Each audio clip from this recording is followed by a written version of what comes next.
આજે તો કંપનીમાં ચા પીવા બેઠા હતા અને કટપ્પા અને ટકલા બે જણા વચ્ચે થઈ ગઈ બબાલ. જય માતાજી એન્ડ ગુડ મોર્નિંગ મિત્રો. સવારના વાગ્યા હતા 7:30 ને આજે તો જલ્દી ઉઠી ગયો. પછી લઈ લીધો બ્રશ અને કરી દીધું દંત મંજન. પછી નઈને તૈયાર થઈ ગયો અને સવારમાં ચા ના મળે તો દાડાની શરૂઆત ના થાય એટલે તમારા ભાઈએ સ્પેશિયલ વાટકામાં પી લીધો ચા. પછી બોરિયા બિસ્તર લટકાવીને તૈયાર થઈ ગયો. ચમકા આપણે જવાનું હતું દુબઈ. ચિત્તાની ખાલનું કપડું લઈને ચમકાવી નાખી આપણી ફોર્ચ્યુનર. પછી ઘેરથી થોડો આગળ નીકળ્યો અને મળી ગયો રસ્તામાં ચિંપાંજી.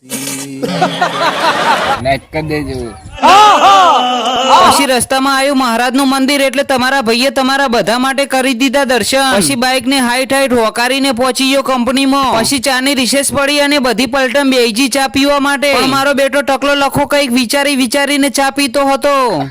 પછી સોજે 5 વાગ્યા ને હું ને કટપ્પા બે જણા નીકળી ગયા ઘેર જવા માટે. આજનો વ્લોગ આટલા સુધી. મળીએ એક નવા વ્લોગમાં. ત્યાં સુધી સબસ્ક્રાઇબ કરી દેજો.